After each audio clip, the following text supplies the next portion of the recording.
കഴിഞ്ഞ ദിവസം ജോർദാനുകാരനായ ഒരു സുഹൃത്തുമായി സംസാരിച്ച ഒരനുഭവം എൻ്റെ ഒരു സുഹൃത്ത് പങ്കുവെക്കുകയുണ്ടായി.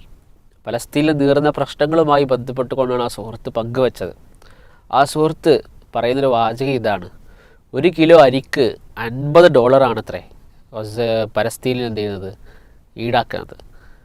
സഹോദരങ്ങളെ, നമ്മൾ എത്രത്തോളം അനുഗ്രഹത്തിലാണ് ജീവിക്കുന്നത് എന്ന് ആ ഒരൊറ്റ വാക്കിൽ നിന്ന് എന്ത് ചെയ്യും നമുക്ക് മനസ്സിലാകും. ആ സുഹൃത്ത് പങ്കുവെക്കുന്നത്: ഞാൻ എൻ്റെ സമ്പത്തിൻ്റെ ഒരു വിഹിതം എല്ലാ മാസവും അവർക്ക് വേണ്ടി നീക്കി വെക്കാറുണ്ട് എന്നുള്ളതാണ്.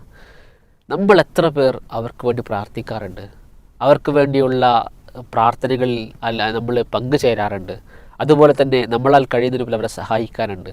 ഇത് നമ്മുടെ ഉത്തരവാദിത്തമാണ്. ഈ ഉത്തരവാദിത്തം നമ്മൾ അത് നിറവേറ്റുക തന്നെ വേണം. കാരണം അവരുടെ പ്രശ്നങ്ങളെ നമ്മുടെ പ്രശ്നങ്ങളായി സ്വീകരിക്കാൻ, അവരുടെ പ്രയാസങ്ങളെ നമ്മുടെ പ്രയാസങ്ങളായി കാണാൻ നമുക്ക് സാധിക്കണം. അള്ളാഹു അനുഗ്രഹിക്കട്ടെ. അസ്സലാമു അലൈക്കും വറഹ്മത്തുള്ളാഹി.